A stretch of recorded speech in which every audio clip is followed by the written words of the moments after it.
prière à Viviane. Quand tu m'es apparu au seuil de mon enfance, avec tes cheveux d'or et ton geste ingénu, déesse, il m'eût semblé que c'était une offense d'effleurer de regard le bout de ton pied nu. Mais ta voix m'appelait, et ta voix est si douce qu'elle apaisa ma crainte et que je te suivis. Oh, les âpres sentiers qui couraient dans la brousse.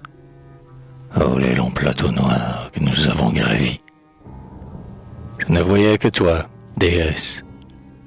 Enfin les astres, levant leur pâle feu dans le soir attardé, éclairèrent au loin un pays de désastres, qui sonnait sous nos pas comme un tombeau vidé.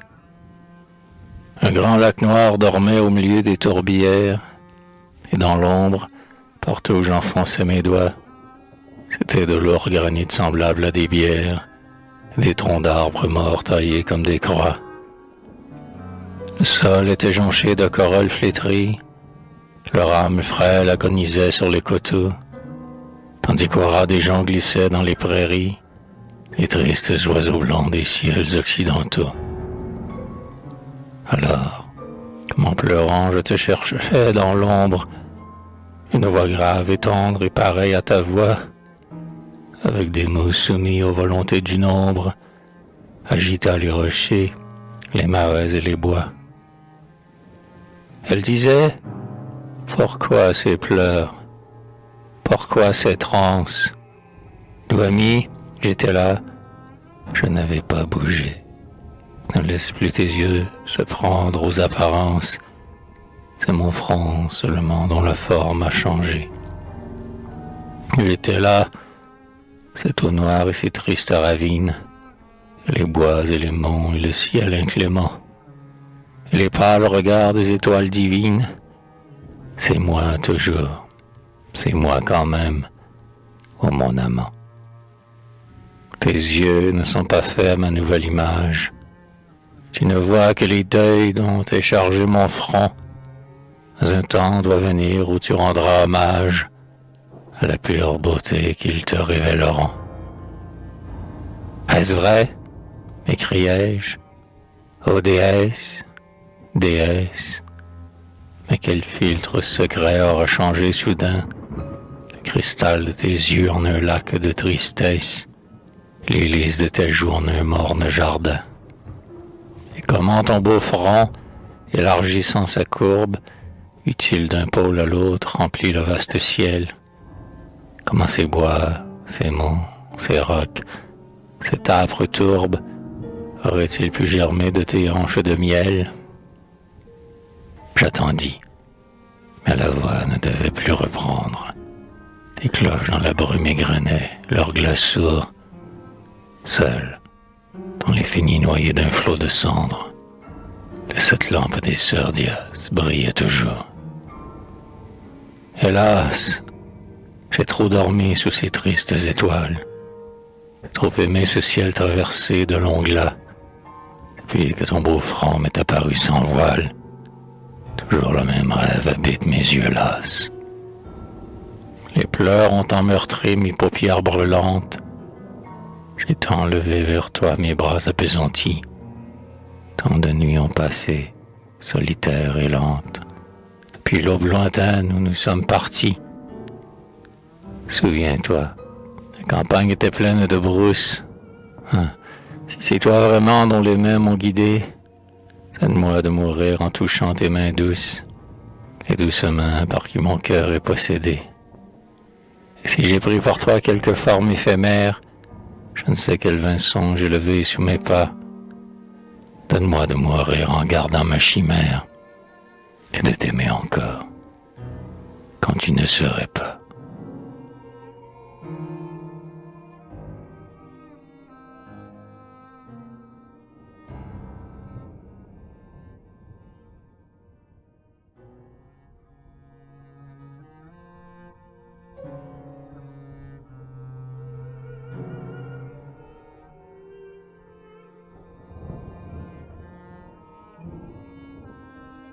L'île des 7 sommeils. Pièce lyrique en un acte, à Émile Pouvillon. Personnage, La fille organde, le lutin gouillant, l'enchanteur mi-ordigne, dragueur et sirène. L'île des sept sommeils. L'île de Saint et Nelson, l'île des sept sommeils. Au premier temps de la légende celtique, une dune roussie, la jonc, la mer, les brisants. Par l'étroite chaussée marine, une petite vieille, tassée, flétrie, se traîne. Le soir tombe. Elle atteint la dune, s'arrête et embrasse désespérément le sinistre paysage. Scène première. Ici la terre meurt, ici finit ma route. Celle que je cherchais, je ne l'ai pas trouvée. Myrdhinn, ma force s'en va toute. N'accable pas un cœur déjà tant éprouvé. Hélas, je pèse moins dans tes mains redoutables qu'au vent des nuits d'hiver la paille des étables ou l'humble grain de sénévé. Je t'appartiens. Je suis la cendre au creux de l'urne. Je suis l'agneau, toi le lion. Ô ténébreux, ô taciturne, tu m'as prise sans bruit comme un voleur nocturne, tandis que je dormais dans les bras de Gouillon. Nos destins sont pareils, pareils furent nos crimes. Perdus au fond de notre amour, ni lui, ni moi nous n'entendîmes l'appel magique de tes rimes, tintant sur la forêt dans le déclin du jour, fatal oubli dont nous portons la peine, bondissant du sombre ravin. Tu parais, et foulant notre lit de verveine, tu m'arraches des bras qui me pressaient en vain pour me jeter, pleurante et nue et qui frissonne, sur une route mort nous ne passait personne. Va-t'en devant toi, va, me dis-tu. Marche ainsi 1000 ans, cherche partout, dans le vent et la brume, dans le labeur et le souci, celui dont le regret vainement te consume, et que j'exile aussi. Tu ne le trouveras qu'en ta millième année, quand la fleur de tes seins sera toute fanée, et que, pareil au tambourin, fendant leur peau par cheminée, tes séniles appâts danseront sur terrain. Et j'allais, forme vide, argile pantelante, ton souffle me chassait sur la route dolente. La route ne menait nulle part. Et la nuit tombait. Partout le deuil et l'horreur, aucun bruit que celui de mes pas heurtant le grès sonore. Et la nuit refermait ses yeux noirs, et l'aurore levait au bord du ciel ses prunelles d'or fin, et je marchais toujours sur la route sans fin. Oh, l'angoisse d'errer ainsi, seul, perdu, irrémissiblement dans le morne étendu, voué au silence éternel, sans une âme compatissante qui consente à rafraîchir vos yeux d'un regard fraternel. Mais maintenant voilà que ma force défaille. Autour de moi rien que les flots, et l'âpre bise qui les fouaille, mêle ces sifflements leurs rauques sanglots. Où suis-je? La nuit vient, je ne vois plus ma route. Prends pitié de mon mal, Myrdhinn. Ne frappe plus, celle dont tout espoir a coulé goutte à goutte, et qu'un cœur moins cruel aurait peut-être absoute, avant que les 1000 ans ne fussent révolus. Elle tombe évanouie. L'ombre s'épaissit autour d'elle et Gouillon, qui vient appalant sur la grève, passe à côté de son ami sans la voir. Reclus tout le jour dans la grotte de Mainconoc, il est sorti de sa retraite au brun de nuit. De gracieux lutins méconnaissables, ses tempes ont blanchi, la douleur a creusé des ornières rougeâtres dans ses joues.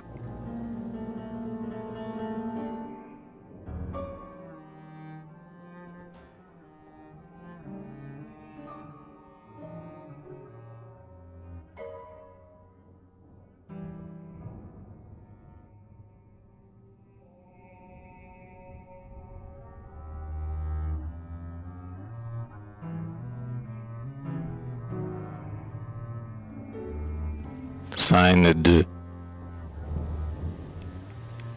Encore cette entremetteuse de mensonges. Elle approche à pas étouffés. C'est la nuit.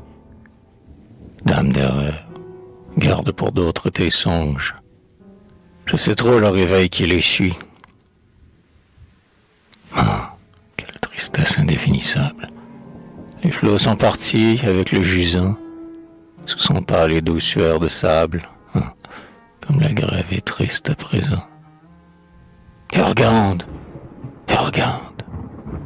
Rien. La grève est muette et muette la lande. Hélas, autant lointain du stellaire pourpris, avant que tu m'esprit, Myrdine, empereur des charmes, duc des magiciens, prince des nécromants, au barbare réseau de tes enchantements, mes yeux ignoraient les larmes. T'es heureux dans le céleste cœur, sein de verveine et de lavande, mon jeune front riait sous sa double guirlande. J'étais heureux. Urgande habitait dans mon cœur, et mon cœur habitait Urgande. Renaîtrez-vous, beau matin de jadis, quand se clora ma longue épreuve? Île des sept sommeils, rocher cette fois maudit, où m'enchaîna le dur geôlier des sept bardis. N'est-il donc rien qui vous émeuve? Suis-je votre captif jusqu'à la fin des temps? Ne reverrai-je plus, au détour de la Sente, fleurir la rose éblouissante, se lever dans ma nuit l'étoile que j'attends? Urgande, chère fée, aux moitiés de mon âme, que ne suis-je le vent rapide ou bien la flamme, ou l'écume qui vole ou le brin de gazon? Connais-je seulement vos ailes diaprées, Albrand, que traquent vers nos prés les fonds brumeux de l'horizon, tel un chasseur que sa poursuite enivre, l'hiver casqué de neige et cuirassé de givre? Or, devant que Myrdine m'eût pris dans ses raies, j'étais pareil à vous, oiseau léger. J'errais, si rapide que l'œil avait peine à me suivre, sur la face des eaux, à la cime des bois.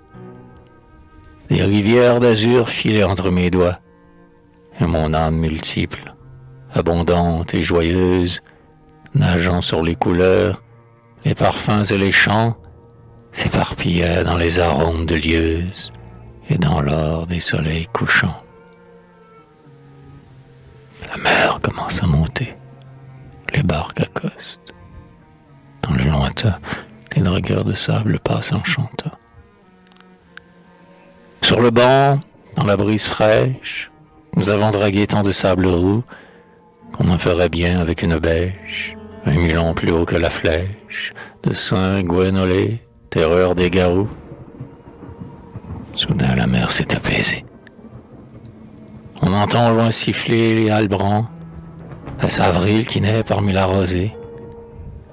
La dune est comme une épousée, avec ses bouquets de joncs odorants. Les voix s'éloignent.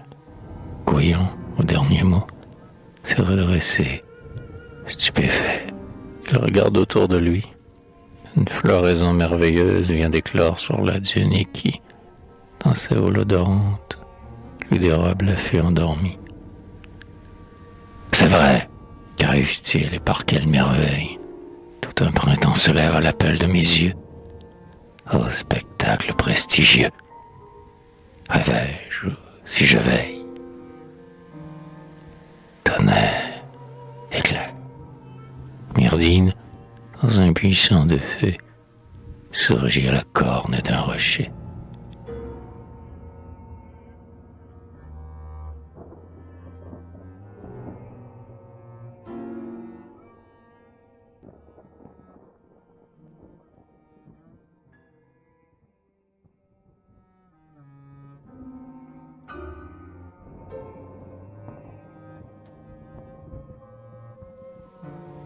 Scène 3. Triste Gouillon, prête l'oreille. Mon cœur enfin s'est adouci. Gouillon, t'es bien aimé de retour ici. Votre peine fut pareille. que votre heure le soit aussi. Dès que l'orbe de la lune aura touché l'horizon, secouant sa pamoison, ici même, sur la dune, Urgande renaîtra dans sa jeune saison.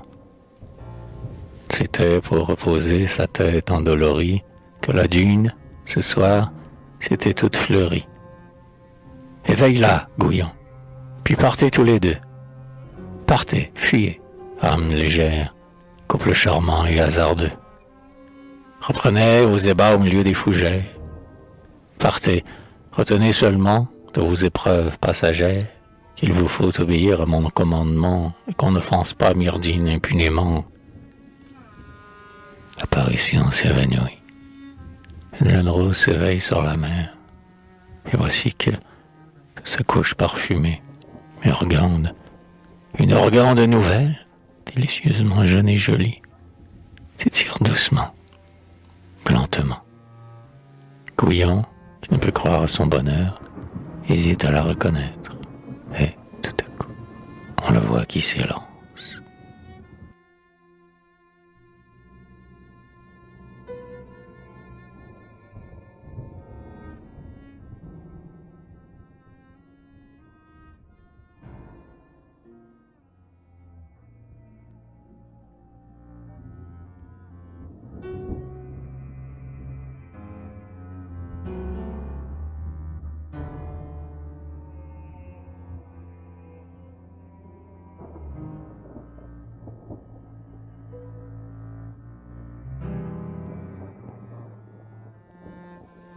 Scène 4.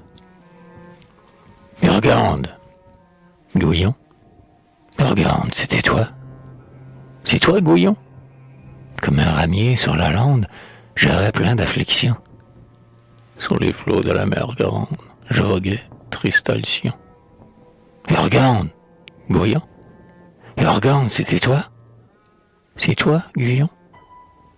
Comment n'ai-je pas vu que c'était toi? La lune se levait. L'ombre encore me cachait à demi, Douémy. Ne te reproche aucune faute, aucune. Quel devait être ton effroi, livré ainsi au vent sauvage?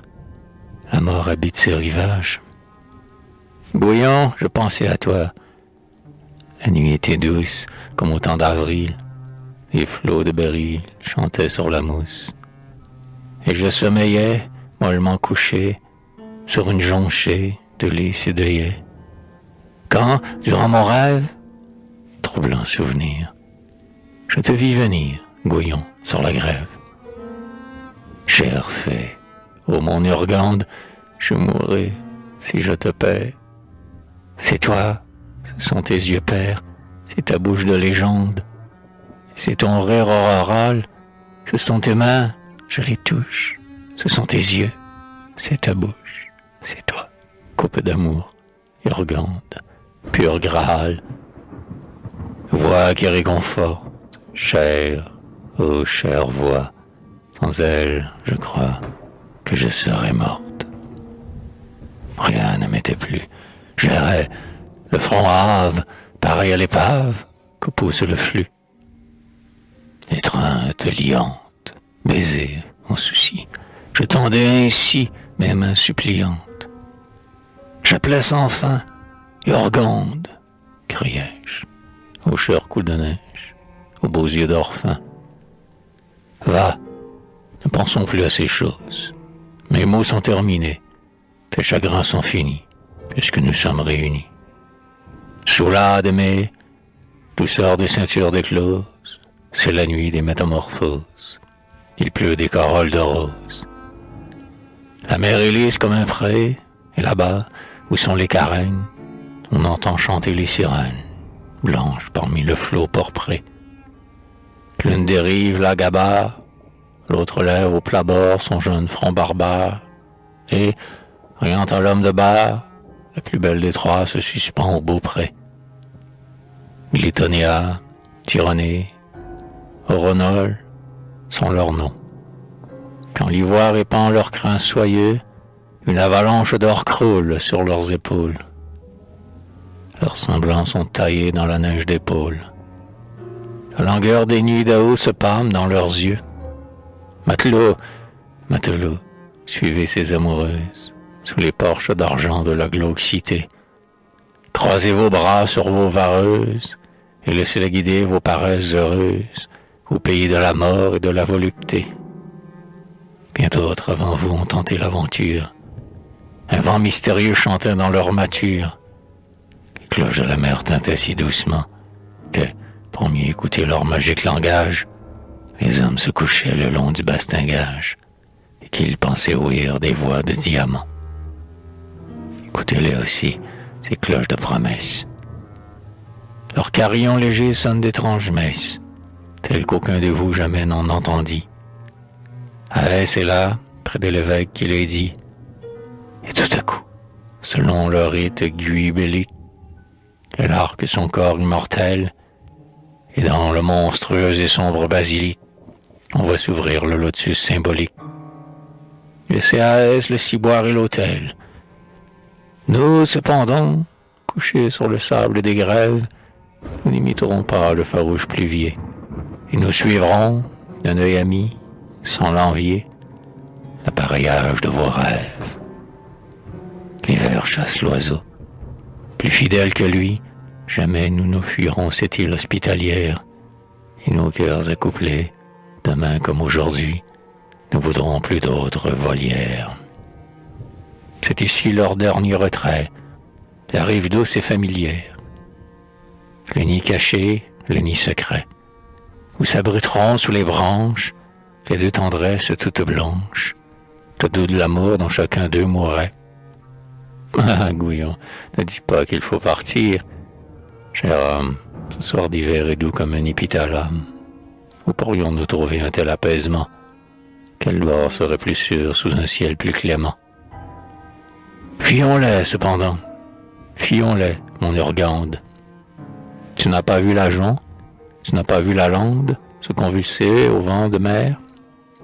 C'est de leurs fruits malsains que c'était les prodigues. Mais elle accorde à peine au soc et la fatigue un peu de seigle ou d'orge amère. Fuyons-les. Leur presse et la route est ouverte. Vois la douce Phébé qui rit dans la nuit verte, fait jusqu'au bord de tes pieds blancs couler un pan léger de sa traîne fleurie. Et c'est comme un chemin semé de pierreries qui s'ouvre à nos rêves tremblants. Mon Guyon, je suis si lasse. Comment prendre un tel chemin? Restons à la même place, Guyon, ta main dans ma main. Sur ces lys, l'âme légère, nous dormirons jusqu'au jour. La lune est une étrangère qui se rit de notre amour. Non, regarde-la mieux, comme sa pâle flamme, doucement jusqu'à nous glisse de l'âme en l'âme, comme son disque allant a quitté l'horizon. Regarde encore. Voici, je n'ai pas raison. Si l'oblique reflet qui tremble derrière elle, on ne le prendrait pas pour quelque passerelle que des chaînes d'argent suspendraient dans la nuit. La mer ne fut jamais si calme. Pas un bruit, rien. Tout s'est tu. L'appel des albrans, le chant vague des bateliers de saints qui déchargeaient leurs dragues, pleines du sable roux qu'on pêche sur le banc, qui s'en sont allés avec le soir tombant. Partons aussi, fuyons n'importe où. C'est si triste. Saint, vienne l'hiver, pas une fleur qui résiste, ni l'œillet sur les capes, ni la rose au jardin. Tout l'hiver venu s'étiole soudain. Et sur l'horizon gris taché d'un soleil trouble, avec le jour qui meurt et le vent qui redouble, c'est comme une montée perdue, un flux noir de l'onde, des bontelles aux quatre coins du soir, qu'on dirait, sous l'horreur de ces couchants funèbres, l'échevellement fou d'une mer de ténèbres.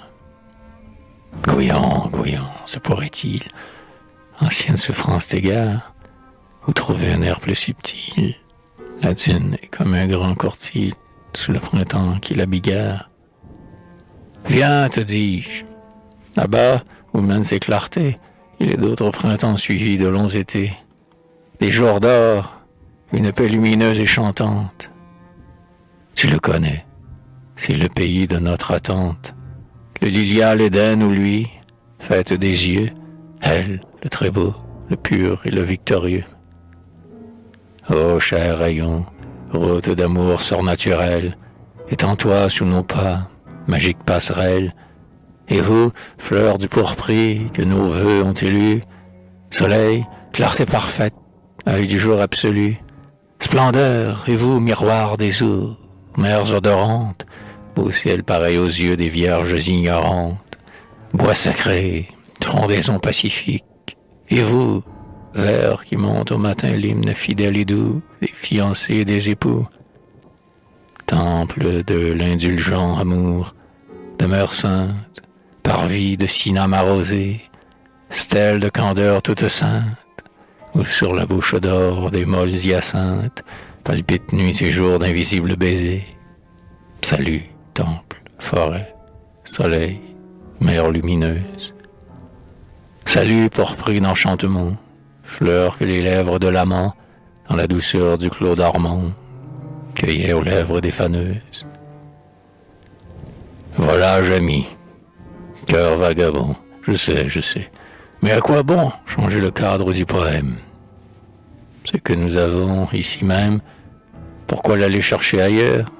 Et se peut-il d'Éden meilleur que le nid tout fait où l'on s'aime? Point de ces amours de gala, il y faut trop de remuage. Quitte la lune, laisse-la garder son troupeau de nuages. Nous n'avons cure de ces soins, Gouillon, pour s'aimer sans témoin. Crois-tu qu'on s'en doive aimer moins? Et regarde, par pitié, cesse ces railleries. Il n'est que temps. Déjà, les métairies s'éveillent. Le coq chante. Écoute. Cependant, la lune qui décroît va quitter l'Occident.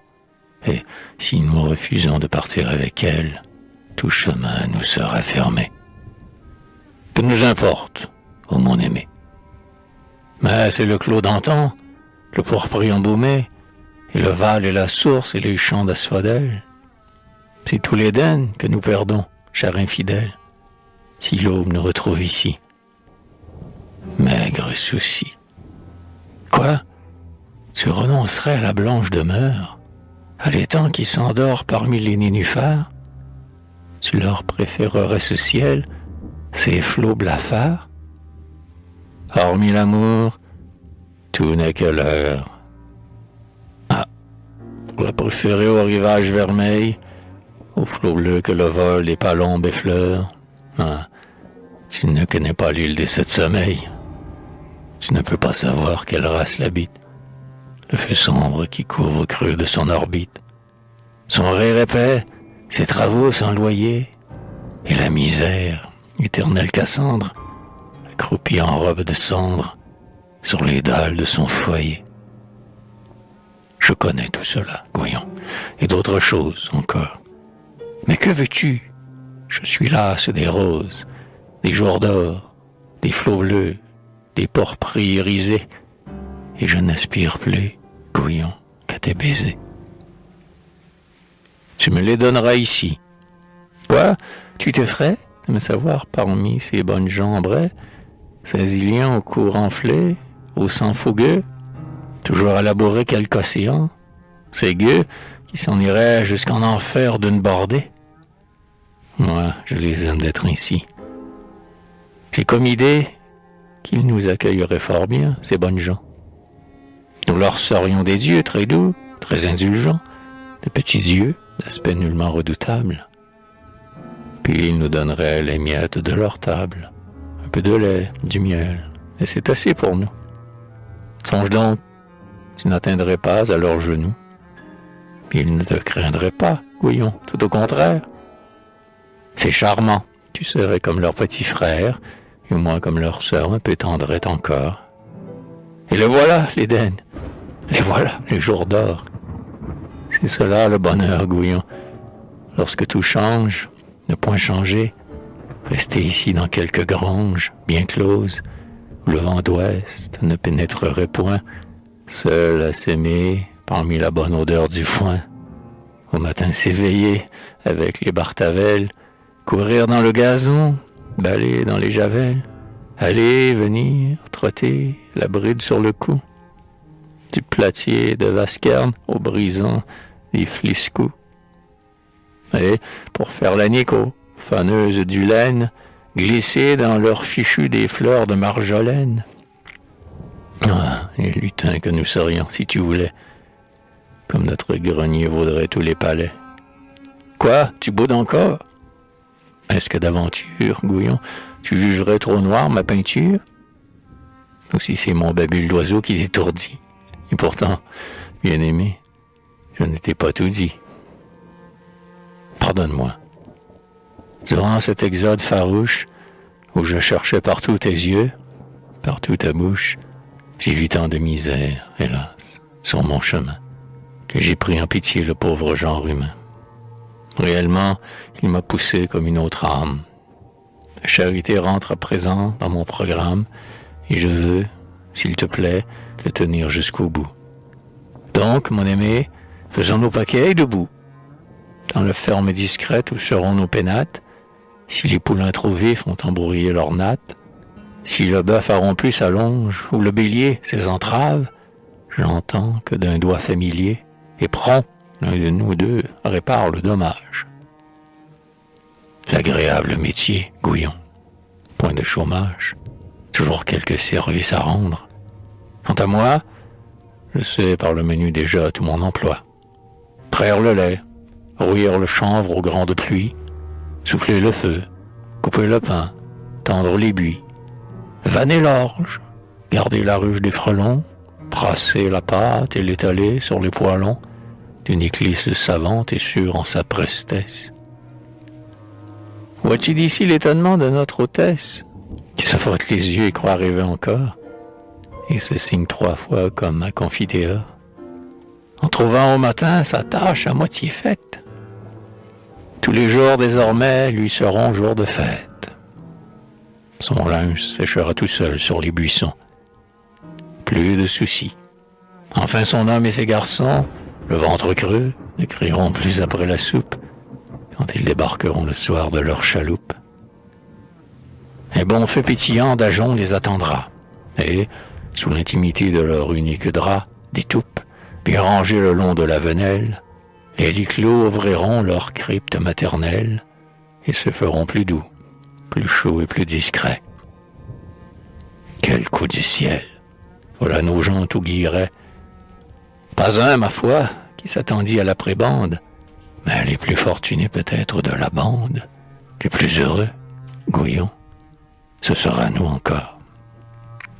Eh oui, l'on peut trouver à redire au décor une ferme, une grange, un courtier, ce n'est guère, et nous avions jadis un cadre moins vulgaire. Mais le bonheur n'est pas hors de nous, mon aimé, il est en nous. Ton cœur s'est trouvé alarmé. Tu ne te sens pas fait pour jouer les apôtres. Tu ne sais pas comme il est doux d'aider les autres, et, dans ton égoïsme innocent, tu ne vois que mes yeux et n'entends au monde que ma voix. Il a des yeux meurtris comme des ciels d'orage, d'autres si transparents qu'on dirait un vitrage, qu'on aperçoit l'âme en se penchant sur eux. Retiens pieusement leurs secrets douloureux. Pour t'être pénétré du deuil qui s'y révèle, tu trouveras au mien une douceur nouvelle. Il y a des voix, échos d'un si morne tourment, qu'on les prendrait de loin pour un vagissement, et qu'elles n'osent pas se détacher des lèvres. Recueille-les, entends ce que disent leurs fièvres. Les âtres morts, l'exil, la souffrance et la faim. Connais toutes ces voix grelottantes afin de mieux apprécier le cristal de la mienne. Ah, c'est cela, Gouillon, la charité chrétienne. Et, quoiqu'un peu païen de tournure et d'esprit, nous la pratiquerons ici qu'il est écrit. Nous devenir chrétiens, Urgande? Nous, les lutins subtils, fantasques et moqueurs, cédés au vent de propagande qui dessèche par tous les cœurs? Innocence, candeur, simplesse, et l'on en prend et l'on en laisse, Gouillon. Puis, entre nous, ta crainte est sans objet. Jésus n'est pas un ogre, ami, comme Saturne. Ceux qui te l'ont dépeint renfrogné, taciturne, cuvant au fond du ciel le sang qui le gorgeait, t'ont menti. C'était bon pour les dieux de la fable, cette attitude.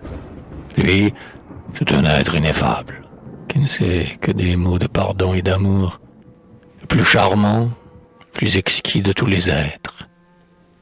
Accueillant au petit, dur seulement au maître, une âme blanche, un clémence azur autour. Je veux te croire, Urgande, et cependant j'ai peine à dire oui. L'effroi m'étreint.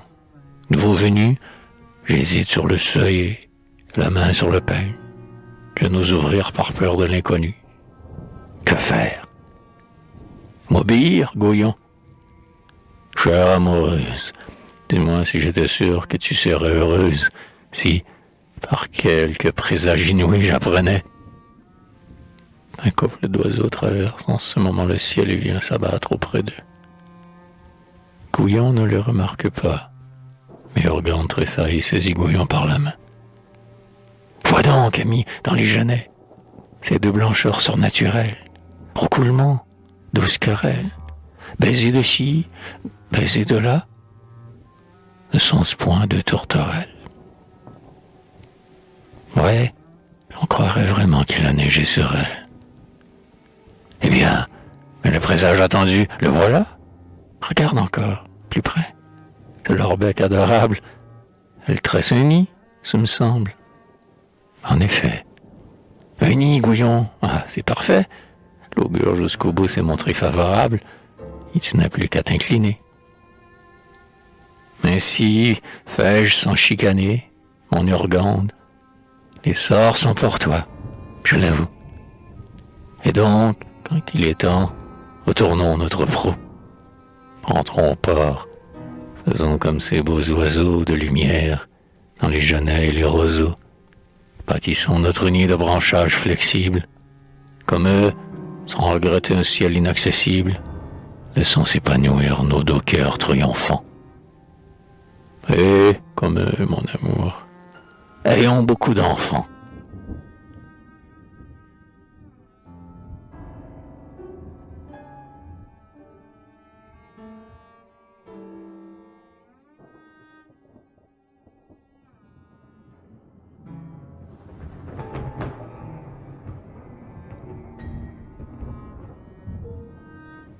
Le pardon de la reine Anne.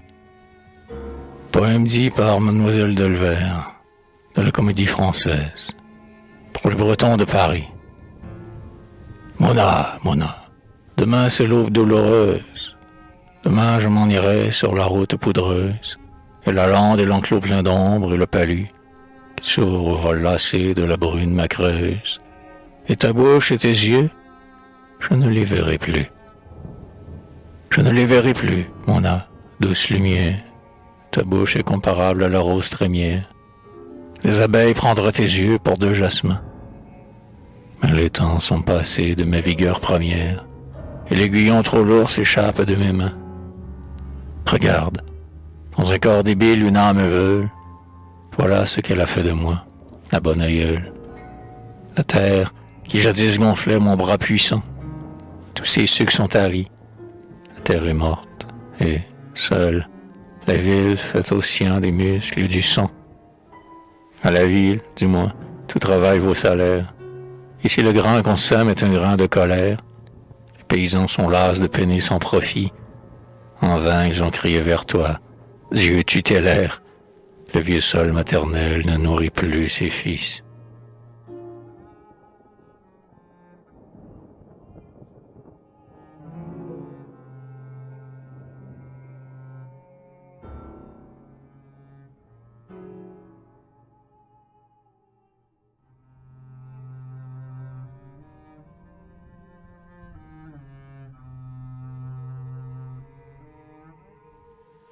Combien de vous, Bretons, ont tenu ce langage, et combien sont partis, légers de tout bagage, vers la cité d'or et de fer, sous ces halles trépidantes criait l'humaine angoisse.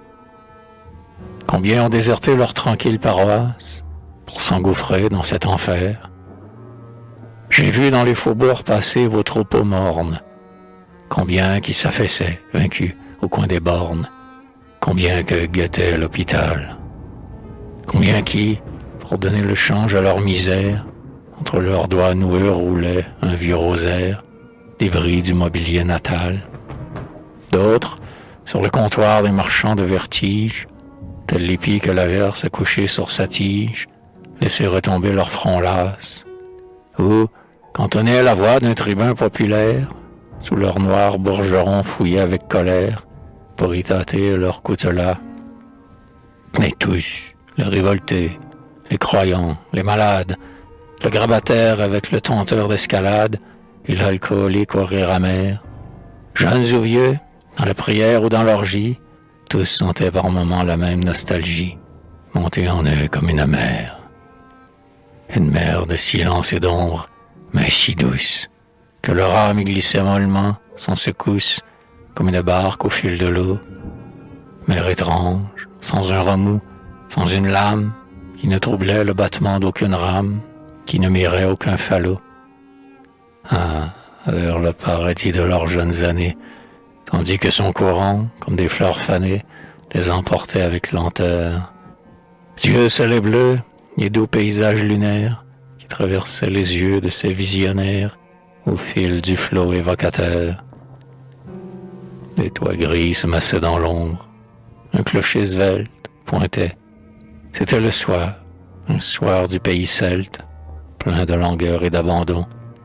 Cette heure ineffable entre toutes les heures, où les vierges de Bresse regagnent leur demeure et s'en reviennent du pardon.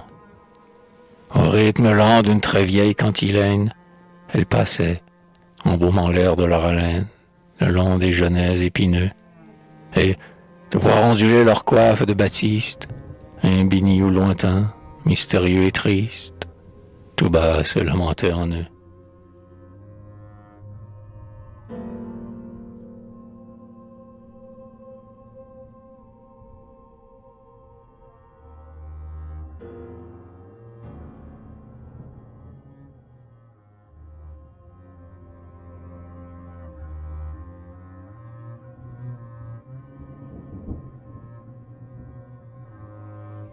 Ce biniou plaintif et tendre, vous allez de nouveau l'entendre, mais non plus en rêve, non plus comme ces rumeurs étouffées que le vent chasse par bouffées sur les eaux mortes des palais.